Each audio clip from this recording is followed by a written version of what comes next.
Good morning student.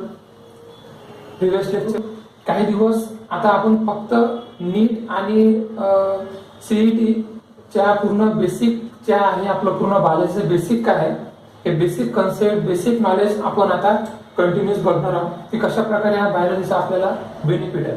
ठीक आहे sir. तर आपला हा जो बायोलॉजी सिलेबस आहे म्हणजे आपण बायोलॉजीला काय म्हणतो आपण जीवशास्त्राचा सिलेबस आहे. हा जीवशास्त्र सिलेबस हा नीट आणि सीईटीच्या कशा प्रकारे सर्वात बेसिक आणि कशा प्रकारे इम्पॉर्टंट आहे बघा. आणि तुमचं 11वी-12वीचं टेक्स्ट बुक जे आहे त्याच्यामध्ये सुद्धा कशा प्रकारे हे जे युनिट आहे हे युनिट कशा प्रकारे इन्क्लूड केलेले आहे ते मी तुम्हाला आपण आज समजून घेऊ. तर बघा मागच्याच आपण बघितलं की बायोलॉजी म्हणजेच काय. ठीक आहे. आणि बायोलॉजी मध्ये आपण बघितलं होतं की बॉटनी म्हणजेच काय आणि झुलॉजी म्हणजेच काय. लक्षात आपण बघितलं होतं बायोलॉजी डेफिनेशन बघितली होती की it is branch of science आणि त्याचं अॅनिमलचं पूर्ण ऑर्गॅनिझमचं कशा प्रकारचं रिलेशन असते. आपण बॉटनी डेफिनेशन मागेच बघितली होती की what is mean by botany. Botany means it is the branch of biology which deals with the study of plants. Okay. Later on we see from the zoology. What is the zoology? It is the branch of biology which deals with the study of animals known as the zoology. Okay. तर आपल्याला मी तुम्हाला सांगितलं होतं की हा जो biology syllabus आहे याच्यामध्ये मेन जे आहे 35 मार्क बॉटनी 35 मार्क झुलॉजी तर आहेच. सोबतच आपल्याला इतके सर्व पॉइंट हे सर्व पॉइंट आपल्याला कशाच्या माध्यमात कशाला युजफुल आहे ते युजफुल आहे नीट साठी. बघा कशा युजफुल आहे नीट साठी आणि सीईटी साठी. बघा कसे बघा आपण बघणार आहोत की जर तुम्हाला मेडिकल फील्ड जे पूर्ण मेडिकल फील्ड आहे त्या मेडिकल फील्ड मध्ये तुम्हाला कशा प्रकारे मेडिकल फील्ड मध्ये तुम्हाला असलं नीट असतेच लक्षात किंवा आपली ऍग्रिकल्चर म्हणा किंवा बाकी डिपार्टमेंट म्हणा तर सीईटी आवश्यक असते लक्षात. तर सीईटीच्या बेस थ्रू आणि नीटच्या बेस थ्रू तुम्हाला कशा प्रकारे हे युनिटचा तुम्हाला अभ्यास करायचा आहे कशा प्रकारे तुमच्या सिलेबस मध्ये ते एक एक पॉईंट टाकलेले ते आपण विस्तृत मध्ये बघून घेऊ. ठीक आहे. चला आता हळूहळू आपण काय करू आज फक्त आपण याचा पूर्ण ओव्हरलुक करू. नंतर एक एक पॉईंटचा आपण एक एक युनिट घेऊ त्याचं पूर्ण बेसिक घेऊ. हे तुमचं पूर्ण बेसिक झालं की मग आपण काय करू युनिट चालू करू लक्षात. कारण भरपूर सारे विद्यार्थी आता जुळून राहिले ग्रुपवर येत आहे त्यांचं सुद्धा नुकसान तुमच्यामुळे व्हायला नको. कारण जेव्हा आपले आता जवळपास 1 ऑगस्ट पासून आपल्या रेग्युलर बॅचेस चालू होणार आहे. मग आता 1 ऑगस्ट पासून रेग्युलर बॅच चालू होणार आहे म्हटलं मग आपल्याला पुन्हा हे शिकवणं आलंच लक्षात. पण तरी तुम्हाला ओव्हरऑल आयडिया हे असणं आवश्यक आहे जेणेकरून जर तुमचं कधी एम हे मेडिकल फील्ड मध्ये जर असलं तर तुम्हाला याचं माहिती हे आवश्यक आहे. ओके. चला तर पहिलं जे बायोलॉजी मधली जी फील्ड आहे ते फील्ड आहे ते म्हणजे काय मायक्रोबायोलॉजी. पहिली जी फील्ड आहे ती आहे मायक्रोबायोलॉजी. बघा आता मायक्रोबायोलॉजी म्हणजे काय MICRO मायक्रो आणि बायोलॉजी. बघा microbiology means what? Microbiology means it is the branch of biology which study of microbes. म्हणजे याच्यामध्ये तुम्हाला काय करायचं आहे सर्व अभ्यास मायक्रोब्सचा करायचा आहे. कशामध्ये करायचा आहे मायक्रोब्सचा करायचा.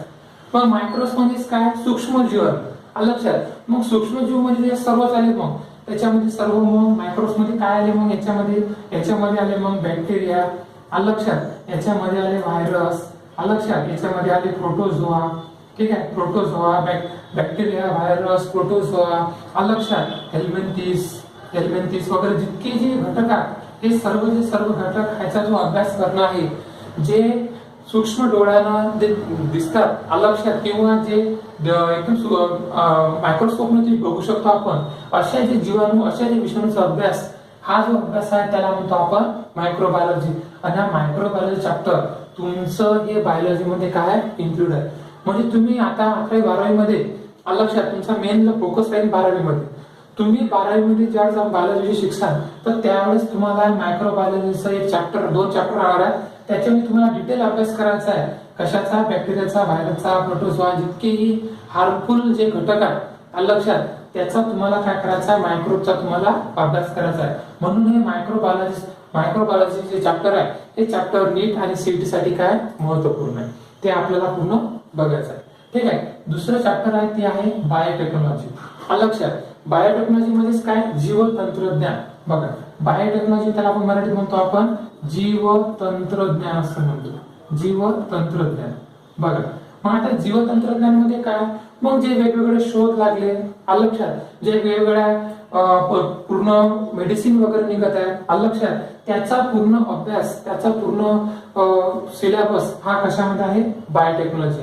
मग बायोटेक्नॉलॉजी मध्ये कसं असते, बायोटेक्नॉलॉजी मध्ये सर्व जे मेडिसिन कंपन्या लक्षात, त्या मेडिसिन कंपन्यामध्ये प्लांट प्लस अॅनिमल याचं कॉम्बिनेशन करून याच्यापासून नवीन एक काय करतात टेक्नॉलॉजी तयार करणं, म्हणजे सरळ सरळ शेती उपयोगीचे वेगवेगळ्या टेक्नॉलॉजी आहे. बीटी कॉटन म्हणतो आपण लक्षात, बीटी कॉटन म्हणतो आपण, पहिले साधा कापूस आणि बीटी कॉटन म्हणतो आपण. ते जितकेही डेव्हलपमेंट झालेले आहे, हे डेव्हलपमेंट कोणाच्या बेसिस झालेले आहे, ते झालेले आहेत बायोटेक्नॉलॉजी, जीवतंत्रज्ञानाच्या आधारे. आणि हे जीवतंत्रज्ञानाच्या आधारे हे जे आहे पूर्ण नीट आणि सीईटीच्या सिलेबस मध्ये काय चॅप्टर हे मोस्ट इम्पॉर्टंट इन्क्लूड आहे. ठीक आहे, चला तिसरं आहे बायोकेमिस्ट्री. बघा बायोकेमिस्ट्री म्हणजेच काय म्हणतो आपण त्याला, बायोकेमिस्ट्री म्हणजेच काय, जीव रसायन असं म्हणतो आपण, जीवरसायन. मग या जीवरसायनचा सुद्धा आपल्याला काय तुमचा सर्वात महत्त्वाचा अभ्यास आहे नीट आणि सीईटीच्या सिलेबस मध्ये. लक्षात, नीट सीईटी तुम्ही एक्झाम देत असाल तर त्याच्यामध्ये बायोकेमिस्ट्री चॅप्टर हे असते, आणि बायोकेमिस्ट्री तुमच्या नीट आणि सिलेबसच्या नुसार तुमच्या बुक मध्ये सुद्धा काय इन्व्हॉल्व केलेलं आहे.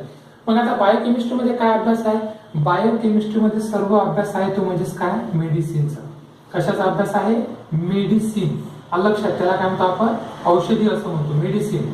मग हे जे मेडिसिन आहे, मग हे मेडिसिन कसं, मग तुम्हाला बायोलॉजी विषयामध्ये जितके मेडिसिन वगैरे द्या, मग ते मेडिसिन प्लांटच्या माध्यमातून लक्षात, काही अॅनिमल वॅक्सिन म्हणतो आपण त्याला, अलग लागेल वॅक्सिन तयार केलेले आहे, त्या वॅक्सिनची पूर्ण माहिती लक्षात. प्लांट पण कोणते प्लांट, मेडिसिनल प्लांट, त्याची कशा प्रकारे औषधी आहे, त्या औषधीचा आपल्या ह्युमन बॉडीवर कशा प्रकारे उपयोग होतो, त्याचा आपल्याला कशा प्रकारे फायदा होतो, हा सर्व जो अभ्यास आहे, हा अभ्यास आपल्याला कशामध्ये करायचा आहे, बायोकेमिस्ट्रीचा याच्यामध्ये अभ्यास आहे. आणि हे बायोकेमिस्ट्री चॅप्टर आपल्याला 12वी सायन्स मध्ये म्हणजे आपल्या तुमच्या बायोलॉजी सिलेबस मध्ये इन्क्लूड आहे.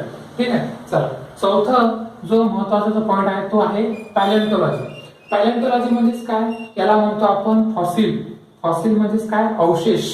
फॉसिल म्हणजेच काय, अवशेष. फॉसिल म्हणजेच काय, अवशेष. फॉसिल म्हणजे बोन लक्षात, अवशेष किंवा आपण बोनचा अभ्यास म्हणतो आपण त्याला. मग जे पर्टिक्युलर जे अॅनिमल आहे लक्षात, ते अॅनिमल किंवा ह्युमन बिंग्स याचे जे फॉसिल आहेत, याचे जे तुम्हाला अवशेष सापडतात जमिनीखाली, तर ते कसे डेव्हलप झाले, त्याचा कशा प्रकारे अभ्यास झाला, त्याचा पूर्ण अभ्यास करणं, त्याचा पूर्ण बोनचा अभ्यास करणं, त्याचा सुद्धा तुम्हाला 11वी मध्ये युनिट आहे लक्षात, आणि 12वी सुद्धा युनिट आहे. तर याचा जो अभ्यास आहे तो आहे पॅलेंटोलॉजी. तर त्याला म्हणतो आपण काय म्हणतो, आपण त्याला अवशेष असं म्हणतो लक्षात.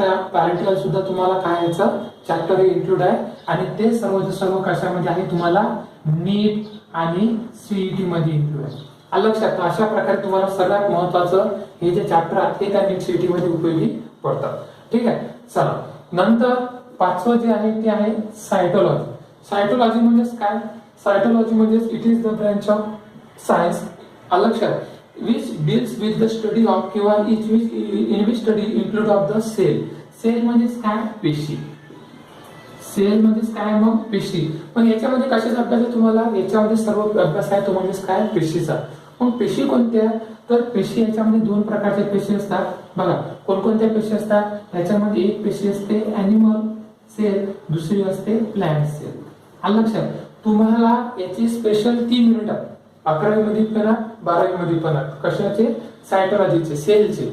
मग तुम्हाला पूर्ण वनस्पती पेशीचा अभ्यास करायचा आहे. त्या पेशीच्या बाहेरचं प्लाझ्मा मेम्ब्रेन, त्या पेशीच्या आतमध्ये न्यूक्लियस लक्षात, त्या पेशीच्या आतमध्ये डीएनए मटेरियल, न्यूक्लिक ऍसिड, ते मग अॅनिमलचं सुद्धा, ते सुद्धा प्लॅंटचं सुद्धा, त्याचा पूर्ण डीएनएचा अभ्यास, हा सर्व अभ्यास आपल्याला करायचा, कशाचा करायचा आहे, पेशीचा करायचा आहे. म्हणून त्या शास्त्राला काय म्हणतो आपण, सायटोलॉजी असं म्हणतो.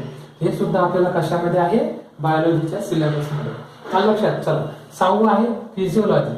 आता फिजिओलॉजी म्हणजेच काय, फिजिओलॉजी म्हणजेच काय, it is a branch of biology which deals with the study of body function. Which deals with the study of body function. Which deals with the study of body function. मग याच्यामध्ये तुम्हाला कशाचा अभ्यास करायचा आहे, याच्यामध्ये सर्व अभ्यास करायचा आहे तुम्हाला बॉडी फंक्शनचा.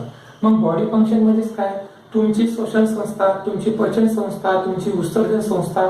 लक्षात इंग्लिश सांगतो, in which body which can be included the digestive system, reproductive system, respiratory system, endocrine system. Okay, नंतर रेस्पिरेटरी सिस्टीम, लक्षात excretory system, all the system which can be included the study of non as the physiology.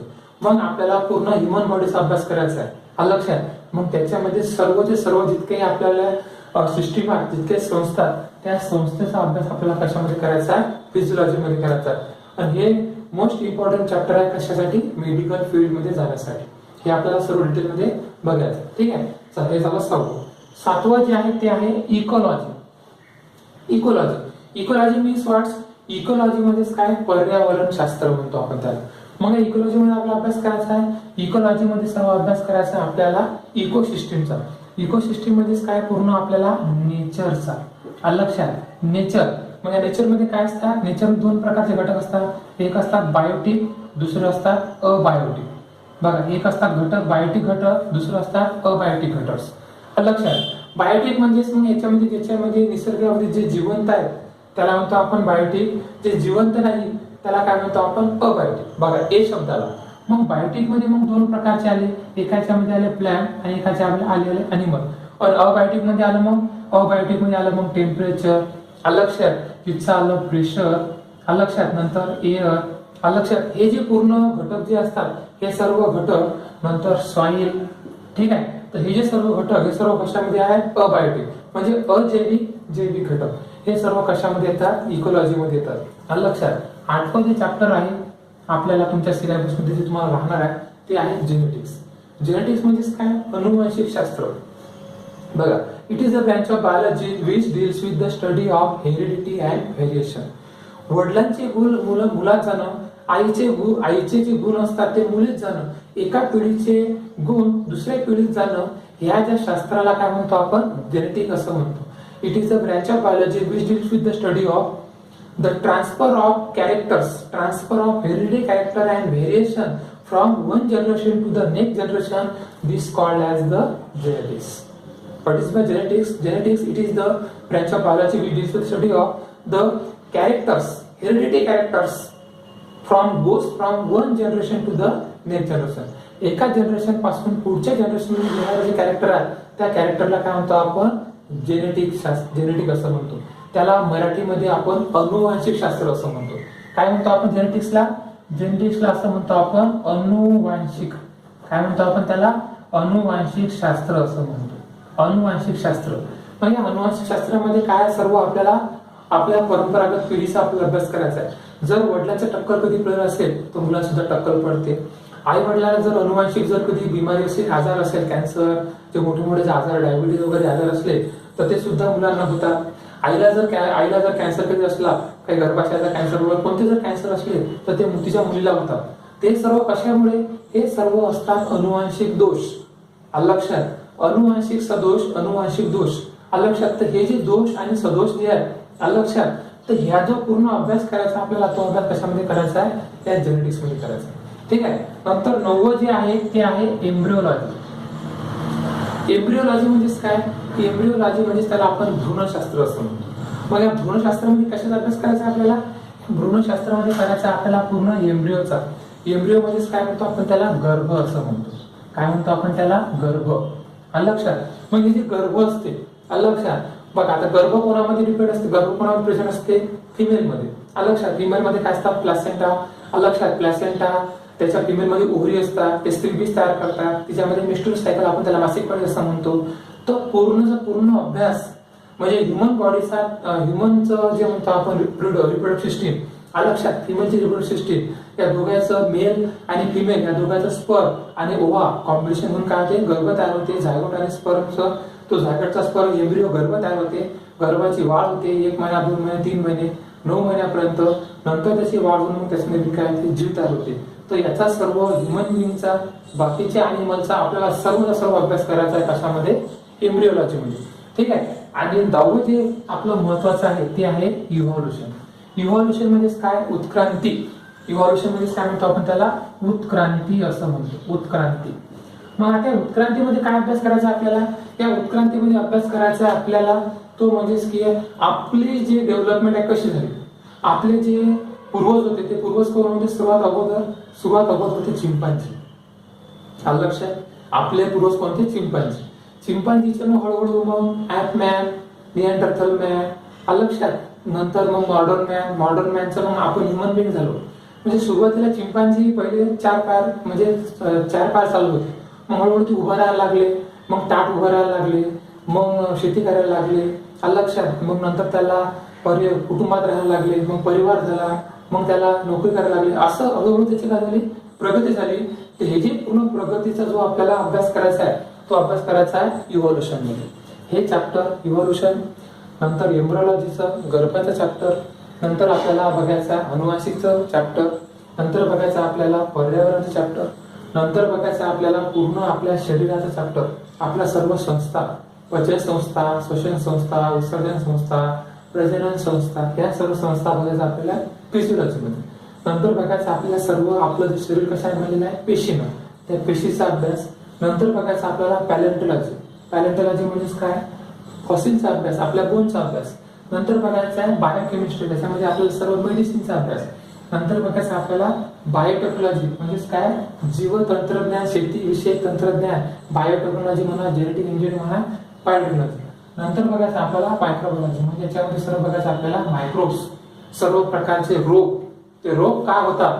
मग व्हायरसमुळे होतात, बॅक्टेरियामुळे होतात, हे सर्व आपल्याला काय करायचं? आपल्याला या मायक्रोबायोलॉजी मध्ये बघायचं. बघा आता कोरोना व्हायरस चालू आहे, तो एक व्हायरस आहे. हा व्हायरस तुम्हाला ऑलरेडी 12वीच्या ह्युमन हेल्थ अँड डिसीज मध्ये हे आहे, चॅप्टरच आहे, लक्षात घे. तुम्हाला मी ते सांगणार आहेच. मागच्या वर्षी सुद्धा मी बॅचला ते सांगितलं होतं. ठीक आहे. तर अशा प्रकारे रायनो व्हायरस म्हणतो आपण त्याला, सर्दी जर होते तर तो कशामुळे होते? रायनो व्हायरसमुळे.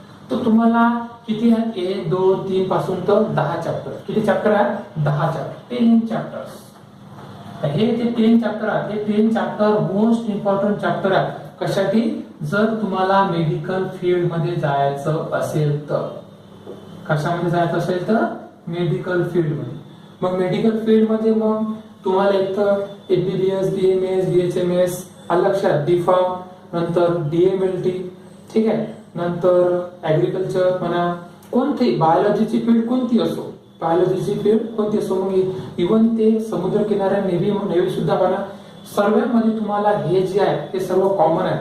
तुम्हाला जर नीटची एक्झाम जर क्रॅक करायची असेल, तुम्हाला जर सीईटी एक्झाम जर क्रॅक करायची असेल, तर तुम्हाला हे सर्वचे सर्व चॅप्टर तुम्हाला चांगल्या प्रकारे काय करून घेणं पडतात. तुमचे हे चॅप्टर, हे जे बेसिक आहेत, हे जे पाय आहेत, हे तुमचे कम्प्लीट झाले म्हणजे तुमचं नीटचा सिलेबस, तुमचा सीईटीचा सिलेबस काय झाला? कम्प्लीट झाला. तुम्ही इझिली मेडिकलची एक्झाम, नीटची एक्झाम, सीईटीची एक्झाम इझिली क्रॅक करता आणि तुम्ही पास होता चांगल्या मार्क पडतात. ठीक आहे. तर अशा प्रकारे हे जे पूर्ण 4 चॅप्टर आहेत, 10 चॅप्टर, हे सर्व 10 चॅप्टर तुम्हाला कशामध्ये बघायचे? 11वी सायन्स आणि 12वी सायन्स मध्ये बघायचं. 11वी सायन्स मध्ये तुम्हाला एवढं नाही आहे. तुम्हाला मेन जे फोकसिंग आहे ते फोकसिंग आहे 12वी सायन्स वर. 12वी सायन्स मध्ये तुम्हाला पूर्ण चॅप्टर आहे. लक्षात, तुम्हाला फक्त 11वी मध्ये कोणतं चॅप्टर आहे? फिजिओलॉजी चॅप्टर आहे.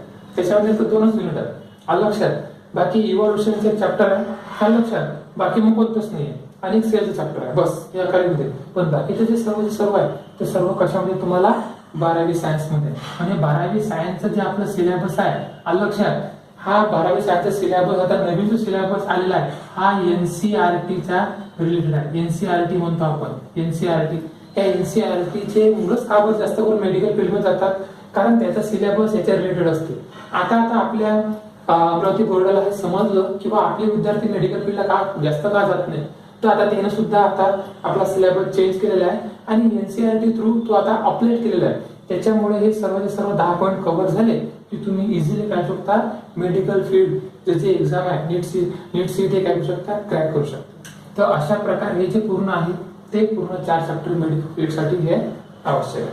ठीक आहे सर.